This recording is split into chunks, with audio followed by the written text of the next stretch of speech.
Inilah Nasional 5-6 Mei 2015 dan fokus utama hari ini. Istiadat tabal adat Sultan Perak ke-35 berlangsung penuh tradisi. Kabinet KK siasat 642 kes berkaitan harga barang. Selangor dan Kerajaan Persekutuan perlu selesai segera isu saham puncak niaga. Dan lintas langsung negeri pula, kita akan bersama Jogiana Jim Lajim dari RTM Sabah dan diikuti Buma Vini dari RTM Sarawak. Semuanya seketika nanti.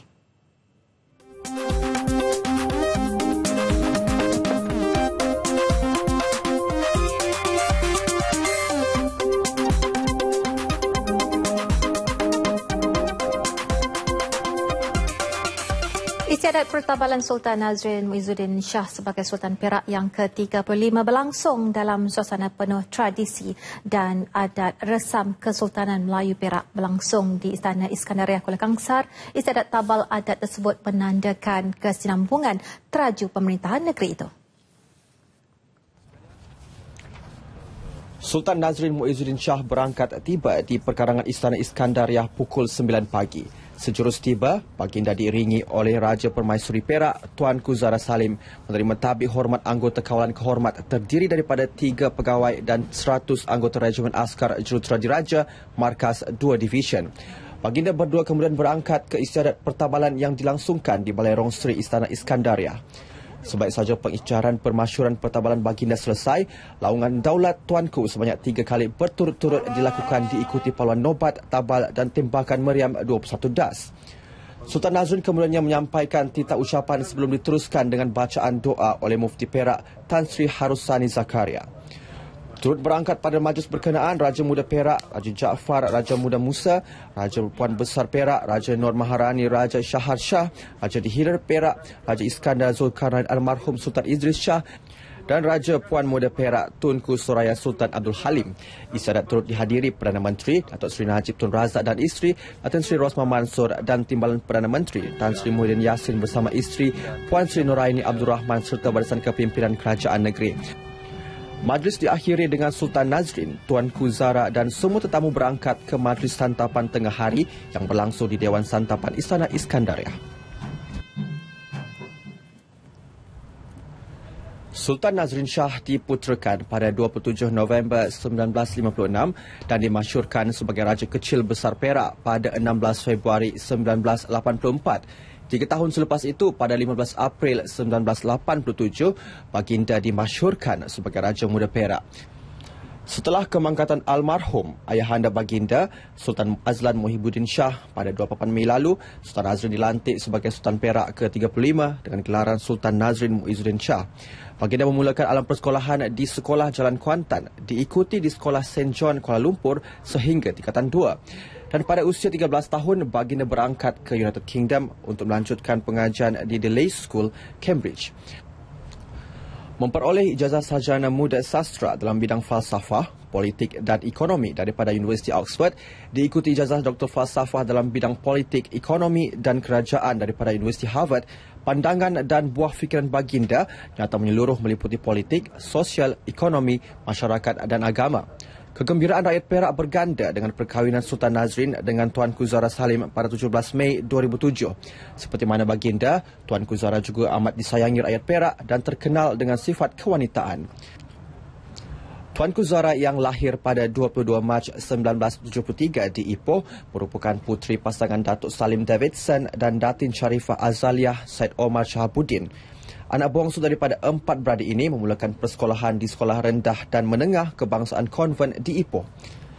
Tuanku Zahra kemudian melanjutkan pengajian A-Level di Prime College Kuala Lumpur sebelum memasuki University of Nottingham, United Kingdom dengan memperoleh ijazah sarjana muda kelas pertama kejuruteraan kimia. Pada 1995, baginda bertugas di Petronas selama 6 tahun sebelum memegang jawatan di Formis Malaysia Berhad sebelum bertukar ke syarikat perunding hidrokarbon Foodwave Consulting Sdn Berhad. Selepas diijab kabulkan dengan Sultan Nazrin, Tuanku Zahra dimasyhurkan dengan gelaran Raja Puan Besar Perak dan pada 20 Jun 2014 dimasyhurkan sebagai Raja Permaisuri Perak. Pasangan diraja ini dikurniakan seorang putera, Raja Azlan Muzaffar Shah, dan seorang puteri, Raja Nazira Shafiah.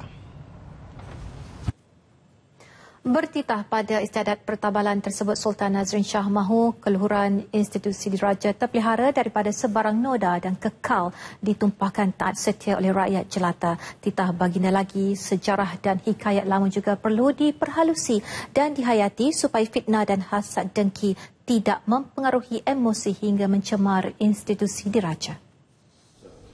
Sekaligus, baginda menegaskan pemerintahan berpaksikan raja secara jelas termaktub secara perundangan di dalam perlembagaan negara yang perlu dipatuhi. 10%, iaitu 19 dari 183 perkara di dalam perlembagaan persekutuan adalah berkaitan raja.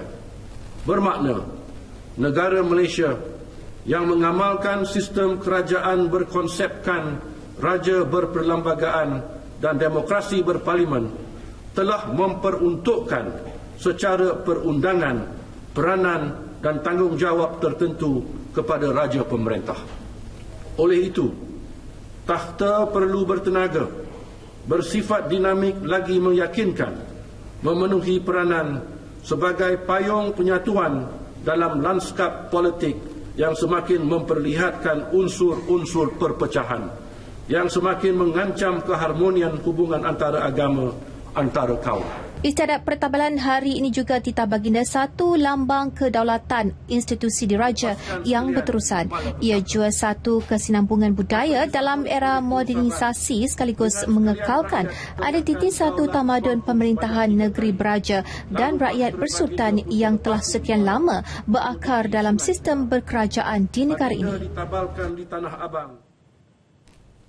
Dalam pada itu, Sultan Nazrin turut bertitah beberapa pengubahsuaian berlaku dalam sistem pemerintahan dengan pengenalan identiti baru. Tegas baginda berdasarkan konsepsi baru, raja hanya bertaraf khalifah di bumi dengan sifat-sifat kemanusiaan. Kuasa disandarkan dengan hukum kerana raja juga tidak boleh mengingkari tuntutan syarak. Kemuliaan raja dinilai dari sudut amal makruf, menyempurnakan tanggungjawab, lantas menginsafkan raja bahawa kuasa pemerintahan adalah satu amanah ilahi.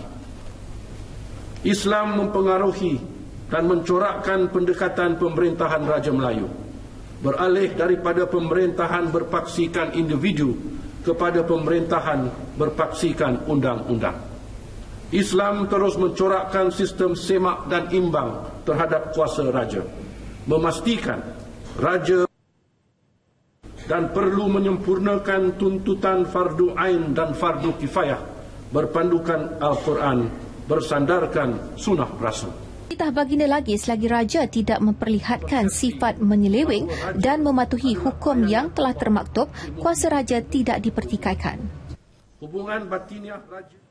Dan bagi Menteri Besar Perak Datuk Seri Dr. Zamri Abdul Kadir, kebajikan rakyat sentiasa mendapat tempat di hati Sultan Perak. Baginda yang dikenali sebagai ilmuwan tidak pernah meminggirkan kedaifan, kekurangan rakyat serta sentiasa insaf dengan nasib dan keperluan rakyat.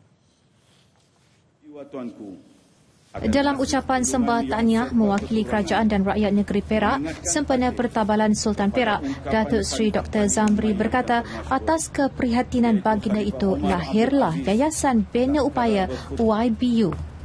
Atas belas ihsan tuanku akan nasib rakyat yang serba kekurangan, terilhamnya penubuhan Yayasan Bina Upaya di bawah pentadbiran Patik. Dengan melatakan kudrat, yayasan ini berusaha memenuhi segenap hasrat rakyat. Berkat usaha menabur bakti, pembasmian kemiskinan melalui yayasan ini telah mendapat pengiktirafan di peringkat antarabangsa dengan anugerah khas Global Islamic Finance Award 2014 di Dubai tempoh hari.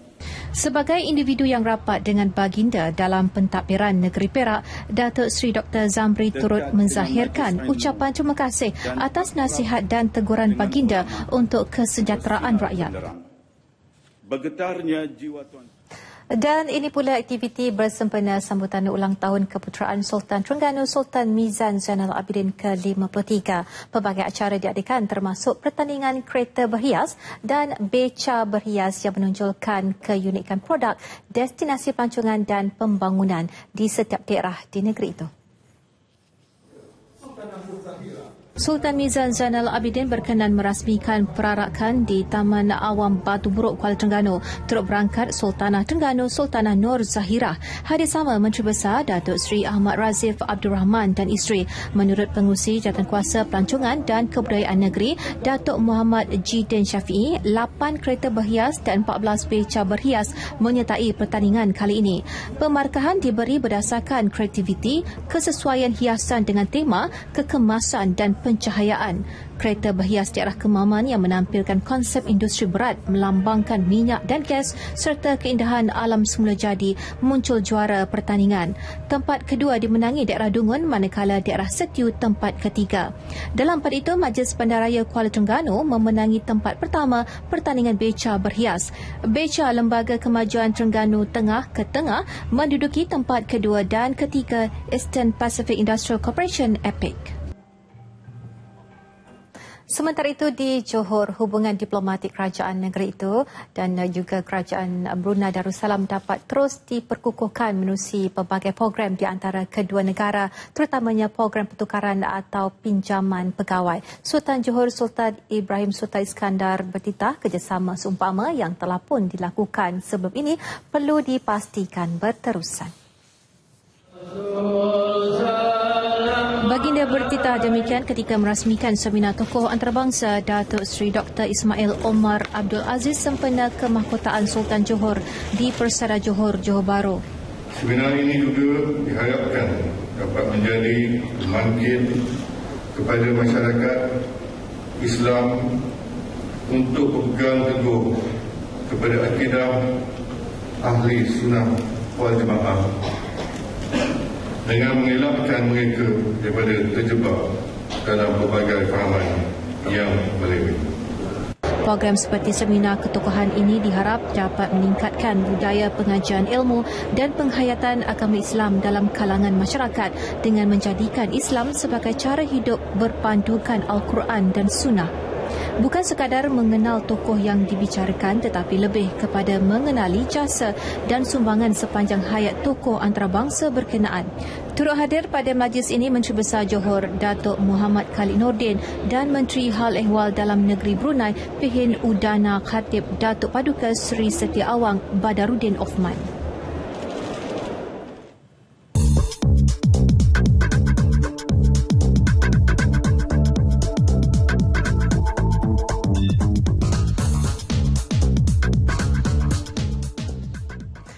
Saudara, setelah pilihan raya kecil PRK Parlimen Rompin berakhir, tumpuan penuh kini terarah di PRK Permatang Pau. Dan hari ini kempen masih lagi rancak di sana-sini dan dalam pada itu juga semua persiapan bagi menghadapi proses pengundian telah siap dijalankan oleh pihak Suruhanjaya Pilihan Raya SPR. Laporannya bersama Nurul Husna Buhari. Terima kasih Miza di Angkasa Puri. Suruhanjaya Pilihan Raya SPR menjangkakan 80% pengundi akan keluar mengundi dalam PRK P044 Parlimen Permatang Pauh esok. Timbalan Pengerusi SPR Datuk Seri Muhammad Hashim Abdullah berkata, jangkaan itu berikutan pengumuman cuti umum esok di Pulau Pinang. Menurut beliau, pihak telah bersedia bagi menghadapi proses pengundi di parlimen paling panas ini. Semua petugas telah diberi persediaan dan taklimat berkaitan. Beliau menasihatkan pengundi agar keluar awal terutama di sebelah pagi memandangkan keadaan cuaca yang tidak menentu di Pulau Pinang. Nak keluar petang untuk mengundi, tiba-tiba tak dapat keluar oleh kerana hujan yang lebat, jadi rugi. Kerana kita tidak menggunakan sepenuhnya proses demokrasi itu yang diberikan kepada kita untuk kita laksanakan pada hari besok. Jadi kalau boleh ruangkan masa, datang mengundi dulu, kemudian buatlah kerja-kerja lain yang patut kita buat. Tidak seperti PRK Rompin, PRK Permatang Pauh tidak melibatkan tempat mengundi yang terletak di kawasan yang jauh. Beliau menjangkakan tempoh proses penjumlahan undi lebih pendek. sudah pastilah kita akan tahu keputusannya. Pilihan raya ini dijangka mungkin dalam pukul 9 malam. Kerana satu kawasan itu tidak begitu jauh kalau nak dibanding dengan Romping. Romping semalam dia jauh. Ada yang sampai 3 jam baru boleh sampai ke peti pengiraan penjumlahan undi itu di Dewan Penjumlahan. Beliau ditemui selepas meninjau persiapan PRK dan taklimat bersama Ketua Pusat Pengundi di Pusat Penjumlahan Undi di Institut Kemahiran Belian Negara IKBN Bukit Mertajam. Seramai 1,099 petugas SPR akan bertugas di setiap saluran yang ditetapkan. Parlimen Matampau mempunyai 71,890 pengundi dengan 25 pusat pengundi dan 130 saluran mengundi.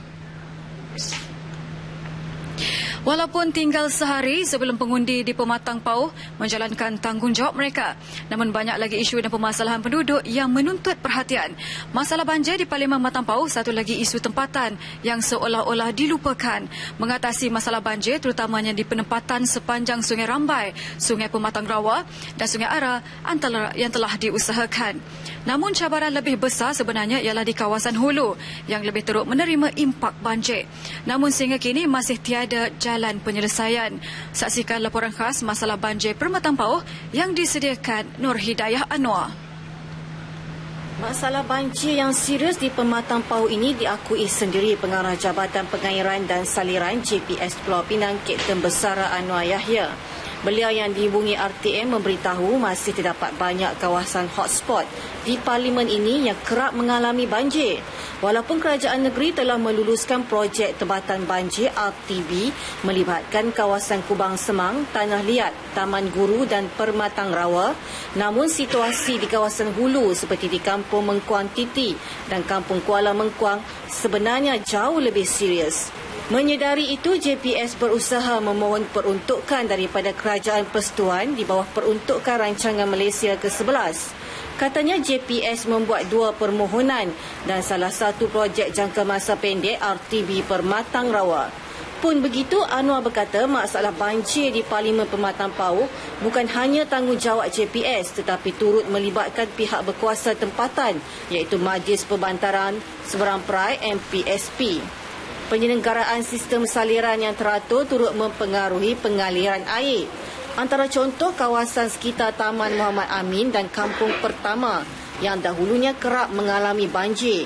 Namun dengan pelaksanaan projek Tebatan Banjir Fasa 1 Sungai Perai ini dapat menyelesaikan masalah. Fasa kedua projek itu sejauh kira-kira 2 km di Permatang Nibung kini dalam peringkat akhir proses pembayaran pempasan tanah. Pembinaan RTB ini membolehkan JPS mengawal jumlah masuk dan keluar air laut jika hujan lebat dan air laut pasang berlaku serentak. Bagi penduduk, mereka sudah lali apabila kediaman mereka dinaiki akibat banjir kilat. Lebih 15 tahun mengalami masalah tersebut, tiada banyak penambahbaikan yang dilakukan oleh ahli parlimen sendiri selama 17 tahun mewakili rakyat di kawasan itu. Menurut penduduk, beberapa kali parit yang sempit didalamkan oleh JPS namun tidak dapat mengatasi sepenuhnya masalah tersebut. Penerokaan kawasan baru di bahagian hulu menyebabkan berlaku mendapan di dasar parit. Tahun 1985 saya duduk balik sini buat rumah ni. Buat ni pun ayat masuk juga. Tu khabar buat macam kena buat tangga. Kalau tidak tak boleh duduk. Pekakai habis semua. Sofa ke apa semua mana boleh pakai, rosak habis. Alah, hujan saatnya banjir lah. Di rumah makcik pun nak semua tu. Kat belah tu. Saatnya nak beli tu. Dia pergi pusing kot tu. Main kat rumah orang tu. Baru masuk. Kesannya dapat dilihat kebanyakan penduduk di kawasan ini menambak tanah bagi meninggikan kawasan rumah dan membina benteng di pintu rumah bagi menghalang kemasukan air banjir. Mereka sudah serik kerana penat membersihkan rumah dan harta benda rosak. Bukan tiada usaha yang dilakukan oleh Kerajaan Persekutuan bagi mengatasi masalah banjir di Parlimen Permatang Pauh. Dan projek Tebatan Banjir Sungai Perai Fasa 1 yang dibangunkan pada tahun 2010 antara buktinya. Laporan Nur Hidayah Anwar dan jurukamera Azmi Syafi'i untuk RTM. Pejam celik, tempoh 12 hari berkempen akan tamat malam ini dan penduduk Parlimen Pematang Pauh akan bersuara menerusi undi mereka esok. Namun sama ada mereka benar-benar menggunakan saluran yang ada untuk mengundi atau membuang undi, semuanya bakal terjawab. Ikuti laporan Norizan Anwar. Pelbagai isu melatih kempen di Ibu Segala PRK ini, sama ada isu nasional maupun isu tempatan. Namun di sebalik semua itu, akhirnya isu yang dekat kepada pengundi menjadi ukuran. Di pihak Barisan Nasional BN, nampaknya selain memperjelas isu nasional, isu tempatan dan nasib penduduk turut mengambil tempat. Sebaliknya, Pakatan hanya menumpukan kepada isu nasional. Ini tidak mengherankan kerana jika isu tempatan dimanipulasikan, mereka hanya menjerat diri mereka sendiri. Hakikatnya kita lihat isu-isu di peringkat tempatan itu ditenggelamkan oleh isu nasional kerana mereka tahu jika isu tempatan itu yang dibawa, ramai akan menyoal apakah pembaruan perubahan yang sudah dibawa sejak 1999 sehingga ke 2015. Perbalahan PAS dan PKR juga mewarnai lagi PRK kali ini. Gimik PAS dan PRK terutama pada musim pilihan raya memang sudah dijangka. Ketika kempen baru bermula, PAS Permatang Pauh membuat pusingan you dan bertindak menyokong PKR. Dewan Pemuda PAS Pulau Pinang yang sebelum ini lantang menolak persetujuan tersebut turut tunduk dengan keputusan PAS Pusat. Dalam diam, tindakan itu dibantah akar umbi. Melihat perjuangan mereka tidak disokong PKR, adakah mereka terus memberikan sokongan? Sehingga hari ini juga tuntutan pemuda PAS langsung tidak dilayan dan tiada pihak yang tampil memohon maaf. Dalam pada itu, faktor calon tentunya paling mempengaruhi pengundi. Diumpamakan sebagai bilis, calon BN Suhaimi Sabudin, Abang Mi hanya mahu diberi peluang membela penduduk yang terpinggir dari pelbagai sudut. Calon anak tempatan ini menawarkan untuk berkhidmat sepenuh masa dan raga di kawasan ini. Calon PKR pula, Datuk Seri Wan Aziza Ismail, memang bukan calon yang asing. 17 tahun PKR di Parlimen ini, tentulah pengundi Permatang Pauh lebih arif. Namun sama ada beliau mampu menjaga dua kawasan serentak, pengundi saja yang bijak menilainya. Calon seterusnya, Saleh Ishak, nampaknya kurang aktif berkempen. Begitu juga calon Parti Rakyat Malaysia PRM, Azman Shah Osman. Ironinya, Azman mahu bertanding kerana kecewa dengan keadaan di Parlimen ini sejak sekian lama. Saya mohon merayu semua pengundi-pengundi, besok buatlah pilihan yang terbaik. Buatlah pilihan untuk mencari wakil rakyat yang akan berkhidmat untuk masyarakat di Pematang Pauh, insyaAllah.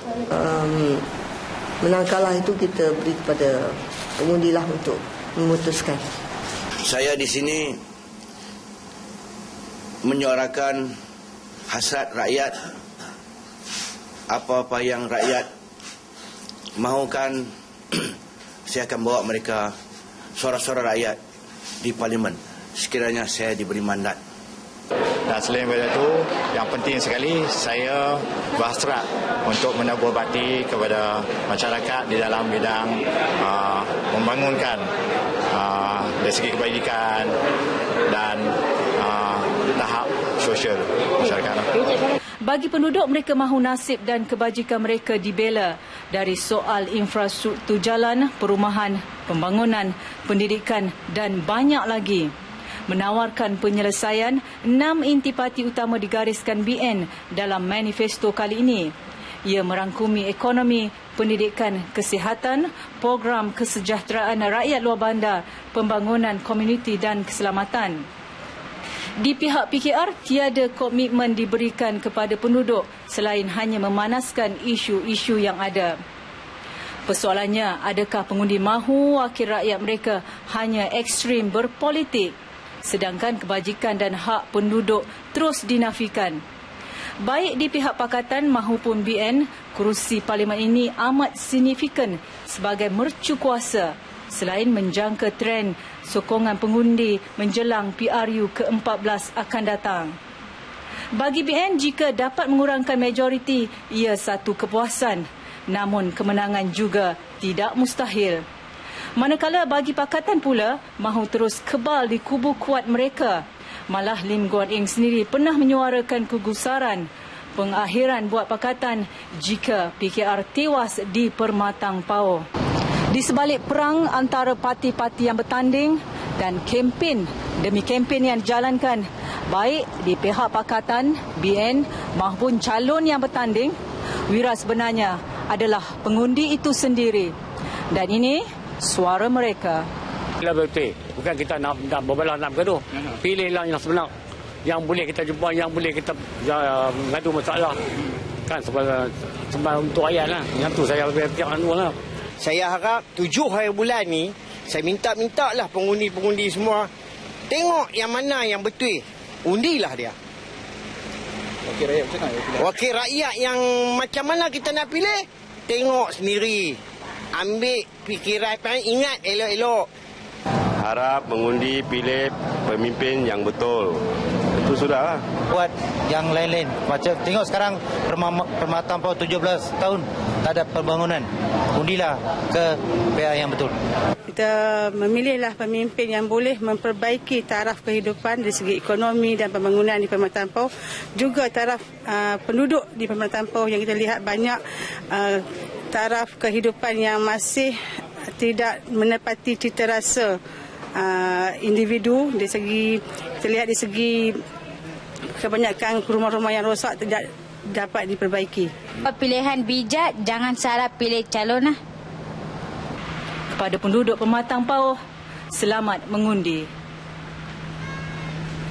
Bukan nasib beliau yang jadi pertaruhan, tapi hakikatnya nasib penduduk di Permatang Pao lah yang menjadi percaturan. Menurut calon BN Suhaimi Sabudin, ia kini terpulang kepada pengundi untuk memilih pemimpin mereka. Namun sekiranya diberi peluang, calon Barisan Nasional BN Suhaimi Sabudin akan memberikan khidmat terbaik kepada masyarakat Permatang Pao. Sebagai anak jati Permatang Pao sendiri, beliau sememangnya memahami keperluan dan masalah penduduk di kawasan itu. Justeru beliau bertekad akan menyelesaikan segala masalah yang dialami penduduk sekiranya diberi mandat. Perkara pertama, mestilah saya kumpul balik seluruh janji-janji dalam manifesto dan akan membuka sebuah pusat khidmat parlimen dan akan melaksanakanlah berperingkat apa yang telah dijanjikan dalam manifesto yang telah dirancang oleh pihak Barisan Nasional. Suhaimi dalam pada itu menyeru agar semua pengundi keluar dan menggunakan hak mereka sepenuhnya.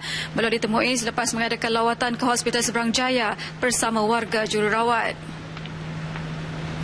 Seorang lelaki kurang upaya yang terpaksa akur selepas barangannya dirampas ekoran berniaga tanpa lesen menuntut agar barangan tersebut dipulangkan semula. Majlis Bandaraya Pulau Pinang MBPP bagaimanapun gagal berbuat demikian atas alasan pakaian yang dirampas telah hanyut dalam banjir.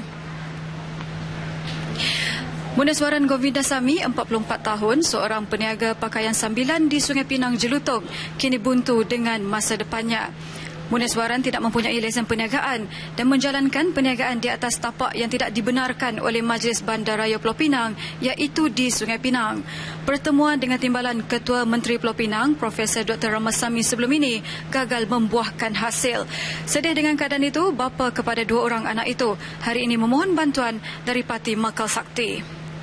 Parti Terbabit menghulurkan bantuan hampir RM2,000 dalam satu derma kilat kepada muniswaran yang tidak bekerja hampir 8 bulan. Sampai sekarang MPP kata bila saya pergi, saya kena masa saya pergi, mereka cakap dia punya pegawai tak ada, cuti. Lepas tu saya datang balik, lepas tu pergi balik. Mereka suruh saya datang kali-kali sampai saya pun bosan dah jumpa dengan mereka. Pegawai yang di Times Square. Barang hilang. Barang bukan hilang, barang dia hanyut dalam banjir. Masa itu musim hujan. Sebenarnya pakaian tersebut telah hilang. Telah dicuri oleh anggota. Saya tidak mau menuduh, tapi dipercayai hilang di tempat yang mereka menyimpan pakaian-pakaian. Ini seolah-olah mereka langsung tidak peduli pada seorang insan yang begitu kurang upaya, beliau sanggup bayar kompaun. Beliau telah diarah pergi ke Komta, pengaduan awam, Biro Pengaduan Awam, pelbagai tempat beliau telah naik turun. Sampai hari ini, setakat hari ini, beliau tak dapat pakaian tersebut. Kebiasaannya lemang disajikan pada sambutan Hari Raya Aidilfitri. Nyata kali ini berbeza bila menu tersebut dipilih sebagai santapan harian pada pilihan raya kecil PRK Parlimen Pematang Pauh. Susur keluar Jalan Sama Gagah berdekatan Lebuh Raya Utara Selatan Plus sememangnya menjadi tumpuan pelancong. Mengusahakan perniagaan lemang sejak 15 tahun lalu di Kuala Nerang, Kedah, Ramli Samsuri dan isterinya Has Lifah Abu sebelum ini hanya mengambil tempahan dari rumah. Namun bersempena PRK, mereka sanggup datang ke negeri ini mencuba nasib berniaga di Permatang Pauh. Ternyata sambutan menggalakkan apabila sebanyak 100 lemang terjual setiap hari sejak menjalankan perniagaan di situ bermula 24 April lalu. Menurut Ramli, mereka tidak perlu menyimpan stok buluh memandangkan bekalannya mudah diperoleh pembekal di Kedah. Tak sia-sialah kok main dari Kedah ni menjaga pilihan raya kecil ni. Orang pun ramai kan, mai beli lemang kok. Antara tangga ada orang yang berkempen pun mai kan? Ada orang kempen pun mai. Bolehlah tahan. Buat masalah ni, pendapatan pun sia-sia boleh tahan lah. Ramai yang Cina, Melayu mari beli. Ada juga yang orang-orang luar masuk beli. Kadang-kadang mereka order pergi Ponok Panas lah. Macam-macam lah. Rasanya yang sedap, lembut dan cukup lemak membuatkan pelanggan sanggup datang dari jauh untuk mendapatkan lemak istimewa ini. Ya, lemang pada musim hari raya saja kita dapat beli. Tapi sekarang waktu biasa pun siapa yang teringin boleh beli. Jadi tak payah nak tunggu raya? Tak payah tunggu raya, memang dah ada sekarang. Terdapat 3 saiz lemang, kecil, sederhana dan besar yang dijual pada harga RM10, RM12 dan RM14 serta serunding daging dan ayam. Perniagaan dijalankan sehingga esok malam selepas berakhirnya PRK Permatang Pauh. Yang pasti, pilihan raya kecil ini sememangnya memberikan percambahan rezeki buat peniaga kecil. Syarmila Rastam untuk Berita RTM. Sekian laporan dari Permatang Pauh. Kita kembali bersama Miza di Angkasa Puri. Baiklah, terima kasih Nurul Husna dari Permatang Pauh. Pilihan Raya Kecil PRK Parlimen Rompin telah menyaksikan Barisan Nasional BN mengekalkan kerusi tradisi yang dipegang sejak 23 tahun. Legasi yang ditinggalkan Allahyarham Tan Sri Dr. Jamaluddin Jarjis bakal diteruskan wakil rakyat baru yang dipilih pengundi berdaftar di Parlimen Rompin dalam meneruskan aras pembangunan di kawasan berkenaan. Walaupun wujudnya jurang majoriti berbanding 15,114 undi dalam pilihan raya umum PRU ke-13 yang lalu, ternyata masyarakat di parlimen ini terus mengharapkan era pembangunan yang lebih menjamin masa depan. Dengan memperoleh majoriti 8,895 undi, Datuk Hassan Arifin berikrar meneruskan khidmat bakti yang ditinggalkan Allahyarham Tan Sri Dr. Jamaluddin Jarjis. Diumumkan sebagai wakil rakyat baru, beliau mahu nasib rakyat di parlimen ini dibela sewajarnya tanpa meminggirkan mana-mana pihak. Semua janji dan harapan penduduk yang disuarakan ketika tempoh kempen 13 hari berlangsung akan dilaksanakan secara berperingkat-peringkat sambil berterima kasih dengan kepercayaan yang diberikan pengundi. Selaku wakil mereka di Parlimen Rompin dan akan menumpukan kepada perkara-perkara yang ada hubung kait dengan pembangunan ekonomi, pembangunan pendidikan, pelajaran dan seterusnya. Menentukan bahawa Rompin mempunyai pertumbuhan ekonomi yang selesa bagi keperluan dan bagi memenuhi kehendak generasi muda. Kemenangan yang diperoleh ini juga hasil kesepakatan dalam parti yang ditunjukkan jentera bertugas. Berkampung sepanjang tempoh kempen yang telah ditetapkan, segenap jentera parti sama ada pemuda, wanita maupun puteri, tugas mendekati keseluruhan masyarakat Parlimen Rompin dilaksanakan secara berhemah. Ternyata cubaan membangkitkan isu nasional langsung tidak relevan buat penduduk Rompin yang lebih mementingkan masalah tempatan perlu diselesaikan terlebih dahulu. Pilihan bijak yang telah dibuat pengundi berdaftar di kawasan ini juga menyaksikan suara mereka bakal kedengaran dalam Dewan Rakyat pada penggal akan datang. Justru itu, angin harapan penduduk Rompin ini yang mahu meneruskan pembangunan di kawasan ini mampu bertiup ke Parlimen Permatang Pau. Laporan disediakan Fauziah Abdul Rahman untuk berita RTM. Berbanding 2 tahun lalu, undi yang diperolehi BN kali ini merosot 6,219 undi. BN menerusi pengarah utama pilihan raya kecil PRK-nya iaitu Tan Sri Muhyiddin Yassin seawal keputusan diumum lewat malam tadi bahawa BN akan melakukan postmortem mengenai jumlah majoriti yang menyusut. Juga 4 pusat daerah mengundi yang kini memihak kem lawan, terutama 2 dari kawasan Felda yang sebelum ini merupakan kubu kuat BN. Pemimpin tempatan Pahang melihat kepimpinan Datuk Hassan perlu bekerja keras selepas ini demi menarik kembali sokongan komuniti berkenaan terhadap BN. Kita harap ini ada menjadi satu ukuran lah untuk Barisan Nasional untuk kita bekerja, terutama sekali kawasan-kawasan Felda dan kawasan-kawasan yang kita kalah. Kita kena berikan kesedaran kepada penduduk Felda. Generasi tua Felda mungkin tak ada masalah. Kalau kita tengok generasi ketiga Felda, guru muda agak sikit ni. Sebab itu yang penting kepada kita bagaimana kita boleh memberikan kesedaran kepada anak muda. Seperti yang ditekankan Tan Sri Muhyiddin, ia satu isyarat dan BN mesti mengambil berat mengenainya dalam mempersiapkan jentera BN pada masa depan. Faktor penyusutan sokongan perlu dikenal pasti, adakah seperti yang diramal banyak pihak sebelum ini iaitu isu nasional yang mempengaruhi peratusan keluar mengundi atau isu tempatan di Rompin. Sementara itu, penduduk Rompin berharap ahli parlimen baru mereka Datuk Hassan Arifin dapat menyambung kembali legasi kepimpinan yang ditinggalkan oleh Almarhum Tan Sri Dr. Jamaluddin Jarjis. Mereka juga mengharapkan pembangunan di bandar ikan layaran itu dapat dimajukan bagi memberi manfaat kepada penduduk yang mahukan perubahan berpanjangan. Seperti yang kita ketahui bahawa Rompin adalah bandar pelancongan. Jadi apa-apa yang mengenai pelancongan, dan kita banyak produk pelancongan. Kalau produk ini dapat dimajukan, jadi ramailah penduduk di sini akan dapat pekerjaan. Itulah Datuk Hassan minta baguslah buat bandar Rompin ni lagi kan. Nampak bandar Rompin ni buat kecil, buatlah macam bagus-bagus sikit pada Datuk JJ dulu kan. Samalah agak-agak harapkan kan. Biar Rompin ni orang pandang lah. Kira taklah orang cakap bila orang tanya Rompin, orang tak tahu kat mana kan. Kalau boleh kawasan-kawasan yang macam pedalaman kita majukan lah. Untuk lebih maju ke depan. So lagi satu kalau boleh macam kawasan saya di kampung, dan kawasan kampung tu kita boleh banyakkan aktiviti macam sukan-sukan ke, padang-padang bola ke untuk belia-belia aktiviti petang.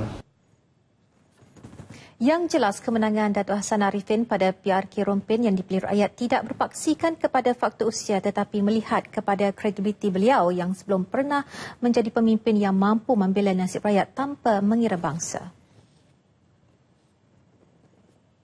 Pemilik sebuah restoran di Setia Alam Selangor dilepaskan daripada pendakwaan berkaitan cukai barang dan perkhidmatan GST. Pendakwaan yang sepatutnya dijalankan hari ini tidak diteruskan selepas Mahkamah Session Shah Alam membenarkan permohonan pihak pendakwaan untuk menarik balik pertuduhan berkenaan.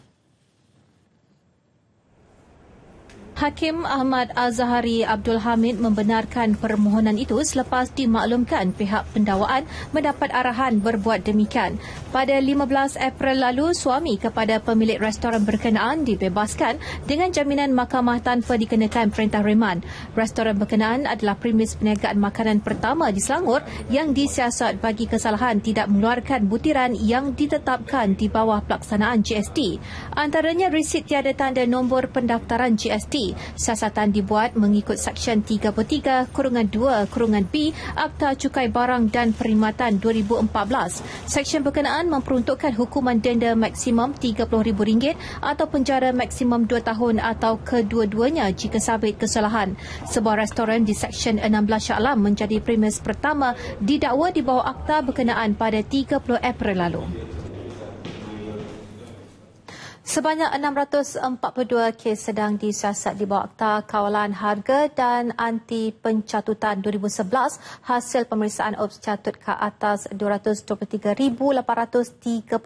premis perniagaan sejak pelaksanaan cukai barang dan perkhidmatan GST pada 1 April lepas. Sebanyak 35 kes pula sedang dalam peringkat akhir siasatan dan akan dihantar kepada Jabatan Peguam Negara dalam masa terdekat. Ketua Setiausaha Kementerian Perdagangan Dalam Negeri, Koperasi dan Kepenggunaan KPDNKK, Datuk Seri Alias Ahmad berkata 8 kes telah mendapat persetujuan Jabatan Peguam Negara untuk pendakwaan termasuk satu kes yang telah dihadapkan ke mahkamah di Shah Alam semalam.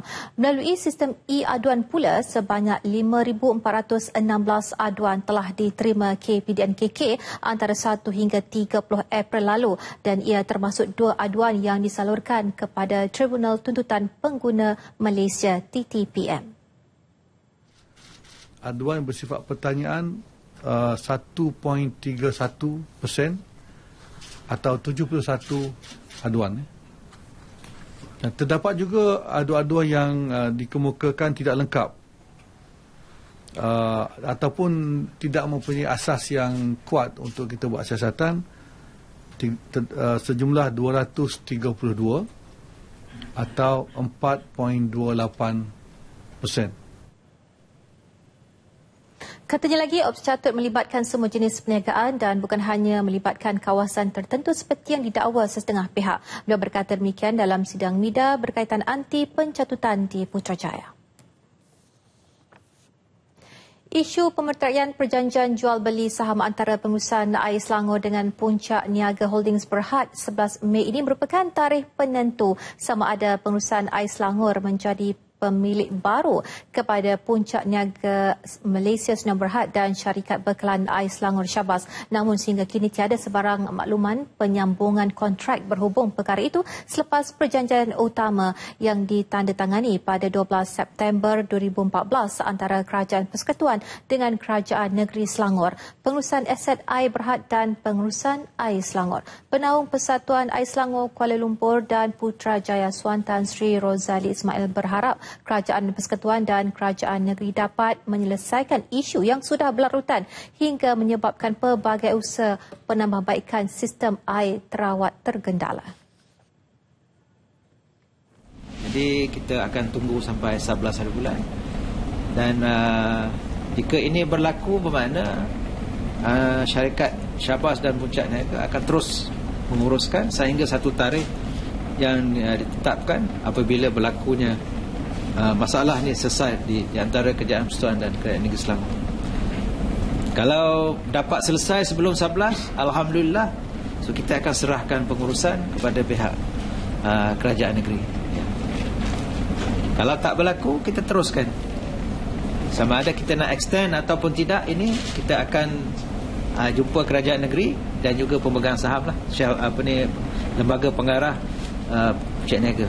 Kalau berdua-dua bersetuju extend, kita extend lagi sebulan. Syarikat Air Selangor milik Kerajaan Negeri telah memutamatkan pengambil alihan 2 syarikat swasta terbesar yang menguasai kawalan air terawat.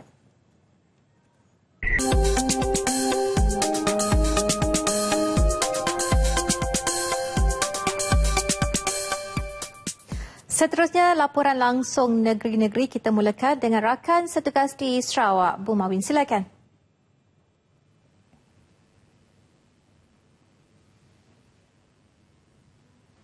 Terima kasih Miza di Angkasa Puri. Salam sejahtera dan salam satu Malaysia. Ketua Menteri Datuk Patinggi Tan Sri Adnan Satem membuktikan beliau sebagai pemimpin penyayang khususnya dalam kalangan pelajar dan profesional warga Sarawak di London baru-baru ini. Ketua Menteri yang sedang mengadakan lawatan kerja seminggu ke London bermula Isnin lepas bertemu dengan pelajar dan profesional warga di England di Pejabat Duta Besar Malaysia di Belgrave sebagai program rasmi. Pada perjumpaan ini, Ketua Menteri berkongsi maklumat terkini pembangunan di Sarawak, khususnya visi beliau untuk membawa pembangunan sosial dan ekonomi yang vibrant dan fokus kepada pembangunan luar bandar. Para hadirin amat menghargai dasar sederhana Ketua Menteri termasuk menghalang ekstremis masuk ke Sarawak, usaha membanteras pembalakan haram, mengurangkan tarif elektrik dan menghapuskan bayaran tol, jambatan dan bayaran nominal RM1 untuk kadar feri. Pada lawatan ini, Tan Sri Adnan turut berjumpa dengan pertubuhan-pertubuhan bukan kerajaan alam sekitar dari barat di mana beliau memberi ucapan menyentuh kepada pengurusan hutan, dasar-dasar dan amalan yang lestari. Tan Sri Adnan diiringi isteri beliau, Datin Patinggi Datuk Haji Jamilah Anu dan Setiausaha Negeri Tan Sri Datuk Amar Haji Moshidi Haji Abdul Ghani. Jumlah penerima bantuan rakyat Satu Malaysia BRIM yang datang ke pusat agihan baucer BRIM agak berkurangan berbanding sebelum ini berikutan sistem serahan wang bantuan dilakukan melalui pemindahan wang terus ke akaun bank penerima. Menteri Muda Kemudahan Awam Datuk Sylvester Entry Muran berkata, semenjak BRIM diperkenalkan beberapa tahun yang lepas, keadaan Dewan penuh sesak dengan penerima-penerima yang datang menunaikan baucer mereka. Tetapi kini katanya, penerima bantuan yang layak mempunyai dua pilihan, sama ada mengambil wang tersebut melalui buku akaun ataupun menuntut wang tersebut melalui kaunter khas yang disediakan. Datuk Sylvester berucap pada majlis penyerahan baucer BRIM daerah Marudi di Dewan Beluru Bakong dekat Miri. Sementara itu, mengulas keputusan pilihan raya kecil Rompin, Datuk Sylvester berkata, walaupun terdapat sedikit penurunan majoriti undi, namun Barisan Nasional berjaya mempertahankan kerusi Parlimen Rompin. Tahniah dan syabas kepada pemenang Barisan Nasional iaitu YB Datuk Hassan Arifin daripada DN. Walaupun majoriti beliau telah menurun, tetapi ini juga menunjukkan bahawa rakyat di Rompin memang mau kekal dalam Barisan Nasional.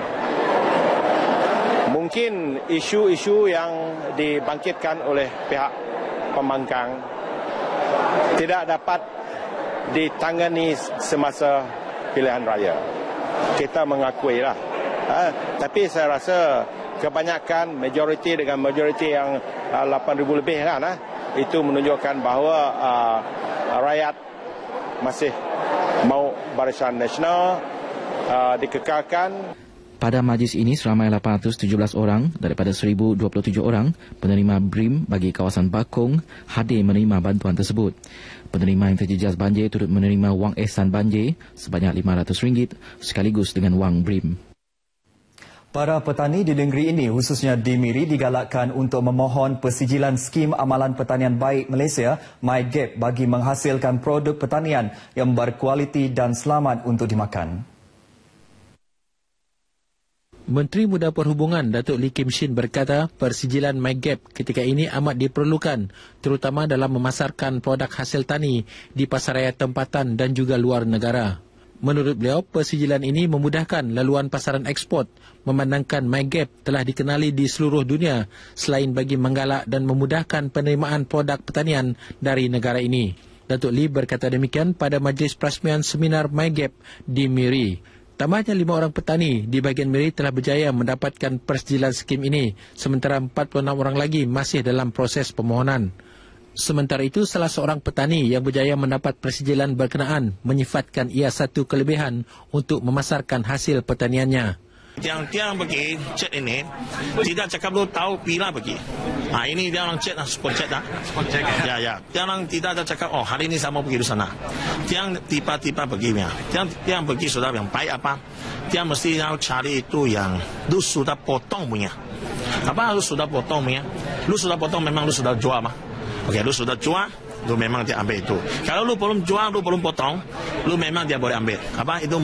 Itu dia pas. Kalau lu potong sudah, maksud cakap lu ini sudah pergi market jual sudah. Alright? Market jual sudah, lu mesti ini barang mesti mau pergi cek. Seminar disertai oleh 72 orang peserta dari Miri, Bintulu, Limbang, Serike dan Kuching. Bermula Isnin depan, Polis Trafik Sarawak akan mengesan dan menangkap pesalah trafik yang belum melunaskan saman di seluruh negeri di bawah Ops Wata Pegawai Turus Trafik Polis Kontijen Sarawak DSP Alex Naga mendedahkan di Sarawak pihaknya merekodkan seramai 6,000 pesalah trafik belum lagi melunaskan saman yang dikeluarkan sejak tahun lepas. Menurut DSP Election, sebagai permulaan pihaknya akan mula menangkap 400 pesalah trafik yang terlibat dalam pelbagai kesalahan untuk dihadapkan ke mahkamah. PDRM mempunyai senarai penuh pesalah-pesalah trafik ini dan telah pun diagihkan kepada semua ketua-ketua trafik daerah untuk dilaksanakan. Bercakap kepada media di Kuching, DSP Election turut mendedahkan daerah Kuching merekodkan jumlah pesalah trafik paling tinggi iaitu 50% dari keseluruhan pesalah. Sehubungan itu, beliau menasihatkan orang ramai untuk mula menyemak status saman di Balai Polis Bampiran sebelum operasi diaktifkan. Polis juga akan mengadakan sekatan jalan raya dan berkunjung ke kediaman pesalah trafik untuk menangkap pesalah. Saudara, setakat ini dahulu sumbangan berita dari Sarawak untuk lintas langsung Nasional 5 petang ini. Seterusnya, kita bersama Joviana di Kota Kinabalu. Silakan. Terima kasih Bermawain di Kuching, Sarawak. Salam sejahtera dan salam satu Malaysia. SOS Smartphone Save You and Me iaitu satu aplikasi khas dalam telefon pintar yang bertindak menghantar maklumat dengan pantas secara terus atau dalam talian kepada pihak polis berupaya membantu komuniti rukun tetangga KRT menangani dan membantras jenayah di kawasan kejiranan. Aplikasi tersebut dilancarkan dalam program keselamatan kejiranan di Kampung Tanjung Arulama, Kota Kinabalu. Aplikasi SOS yang dibangunkan anak jati Sabah ini dapat membantu usaha menyelamat, mencegah dan membantu mangsa-mangsa penganiayaan, penderaan dan kes-kes jenayah. Ketika merasmikan program keselamatan kejiranan menggunakan aplikasi SOS itu, Menteri di Jabatan Perdana Menteri Tan Sri Joseph Kurut berkata, penggunaan aplikasi tersebut akan memudahkan gerak kerja menjaga keselamatan di kawasan kejiranan dengan penyaluran maklumat secara pantas. Kita kasih perkenalkan di sini ialah satu tambahan lagi bagi mengirimkan sesuatu maklumat yang lebih pantas, lebih cepat kepada pihak polis yang berkuasa. Dalam perkembangan lain, Tan Sri Joseph Kurut mahu 985 KRT di Sabah meningkatkan peranan dalam menjaga keselamatan di kawasan kejiranan masing-masing. Katanya kerajaan melalui Jabatan Perpaduan Negara dan Integrasi Nasional JPNIN sentiasa berusaha memperkasa peranan KRT dengan pemberian peralatan skim rondaan sukarela SRS mahupun latihan bagi meningkatkan semangat dan motivasi anggota ketika membuat rondaan pada waktu malam. Terdahulu Tan Sri Joseph menyerahkan peralatan SRS dan basikal kepada KRT Tanjung Arulama. Sementara itu, Pengarah Jabatan Perpaduan Negara dan Integrasi Nasional JPNIN Sabah, Delin Liat Blaun, dalam ucapannya menyatakan semua KRT di negeri ini digalak mengguna pakai aplikasi SOS berkenaan ketika menjalankan tugas rondaan.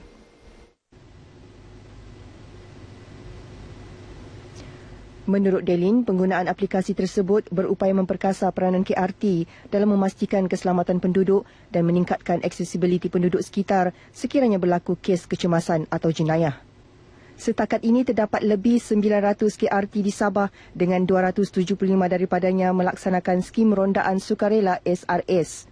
Beliau yakin jumlah itu akan bertambah dari semasa ke semasa, bukan sahaja di kawasan bandar dan pinggir bandar, malah melibatkan kawasan luar bandar dan pedalaman pada masa depan. Delin juga mahu KRT di negeri ini aktif mengadakan pelbagai aktiviti bermanfaat di kawasan mereka dengan kerjasama pelbagai pihak, khususnya melibatkan usaha meningkatkan tahap keselamatan di kawasan kejiranan. Daerah Kota Marudu dikenal pasti sebagai salah satu lokasi panas penyeludupan rokok dan minuman keras di negeri ini. Sehubungan itu, Jabatan Kastam di Raja Malaysia JKDM bercadang mewujudkan cawangan kastam di daerah berkenaan bagi membantras aktiviti penyeludupan.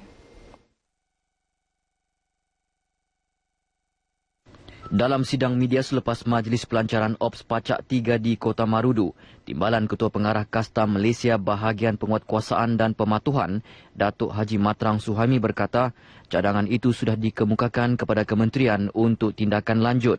Selain pewujudan cawangan baharu, JKDM turut menjalinkan kerjasama bersepadu melalui Strategi Lautan Biru Kebangsaan NBOS dengan agensi penguatkuasaan lain seperti Polis Diraja Malaysia PDRM, Jabatan Imigresen dan Kementerian Perdagangan Dalam Negeri Koperasi dan Kepenggunaan untuk mematahkan aktiviti penyeludupan di negeri ini. Kota Marudu ini adalah di bawah kawalan kita.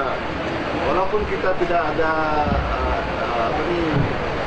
cawangan penguatkuasaan yang khusus untuk menjagakan perniagaan ataupun untuk memantau aktiviti kehidupan di sini, all is not lost sebab kita ada agensi penguatkuasaan lain. Sementara itu, cadangan pewujudan cawangan kastam di Kota Marudu turut mendapat reaksi positif pengarah JKDM Sabah, Datuk Dr. Haji Jonathan Kando. Memandangkan tempat ini terlalu jauh, para peniaga barang yang seluduk ini mengambil kesempatan daripada ketiadaan pegawai di sini, jabatan. So, memang kita ada cadang dulu untuk adakan di sini jabatan ini.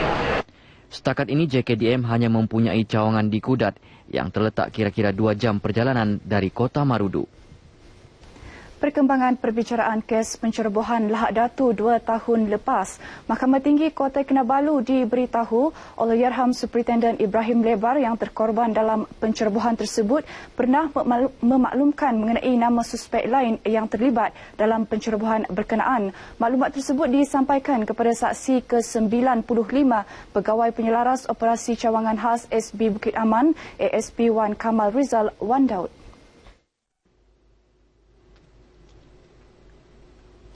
Ketika memberi keterangan, ASP Wan Kamal Rizal bagaimanapun berkata beliau tidak mengingati nama tersebut kerana tidak diarahkan untuk membuat pintasan komunikasi terhadap nombor telefon suspek tersebut. Sebaliknya, hanya suspek Amir Bahar Hushin Kiram, Anwar Salib Ahmad, Tanil Hadani, Abdul Hadi Mawan, Basil Samiul, Nur Haidar Ibnahi, Salib Ahmad Emali, Abdul Majil dan Datuk Akbimuddin Kiram yang terlibat dalam pintasan berkenaan. ASP Wan Kamal menyatakan demikian dalam pemeriksaan balas Pugam Bela Datuk N. Sivanadan mengenai nama suspek lain yang dimaklumkan kepadanya oleh Allahyarham Superintendent Ibrahim Lebar dalam pencerobohan itu. Menurut ASP Wan Kamal, beliau juga menerima rakaman video suspek yang ditahan iaitu Tanil Hadani, Abdul Hadi Mawan dan Nur Haidar Ibnahi. Rakaman video ini dibuat Inspektor Muhammad Moksin Muhammad Sidit bagi mengesahkan ketiga-tiga suspek ini adalah sasaran yang dicari. Namun rakaman video menerusi kamera itu dimusnahkan selepas operasi selesai. Perbicaraan di hadapan Hakim Stephen Chung berlangsung di bangunan Jabatan Penjara Kota Kinabalu. Sekian bahan berita dari Sabah petang ini. Seterusnya kita kembali bersama Mizadi Angkasapuri. Silakan. Baiklah, terima kasih rakan-rakan penyampai dari Sarawak dan juga Sabah. Dan paparan itu juga mengakhiri Nasional 5 petang ini. Laporan meteorologi menyusul seketika nanti. Dengan itu, Assalamualaikum dan salam satu Malaysia.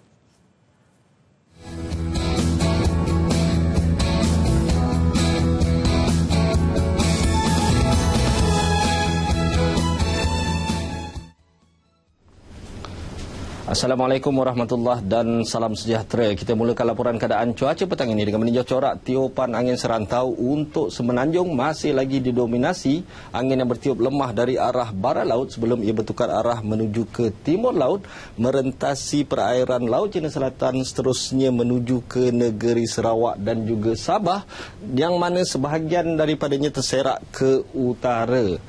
Berikutan tiupan angin yang lemah di rantau negara kita ini, tiada sebarang nasihat atau amaran angin kencang laut bergelora dikeluarkan bagi mana-mana kawasan perairan negara buat masa ini.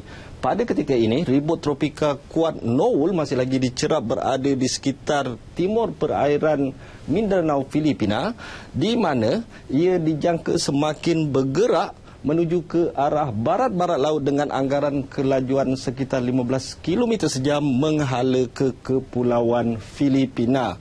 Melalui paparan imej satelit ini juga jelas kelihatan kawasan letupan awan agak tertumpu membentuk pusaran di kawasan yang bertekanan rendah yang dinyatakan sebelum ini. Untuk rantau negara kita pula, kawasan letupan awan yang signifikan hanya dicerap terutamanya untuk selatan kawasan perairan Selat Melaka, sekitar kawasan perairan Tioman, begitu juga di sekitar kawasan perairan Kuching dan juga Timur Sabah.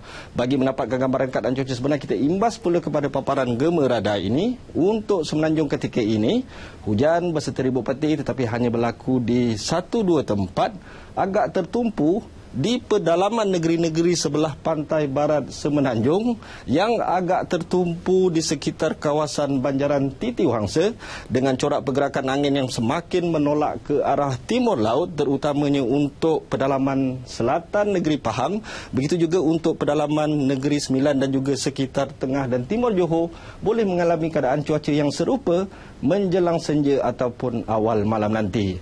Untuk negeri Sabah pula ketika ini, hujan agak tertumpu terutamanya di tengah negeri Sabah yang membabitkan bahagian Sarakan, Tawau pedalaman dan juga pedalaman untuk bahagian pantai barat.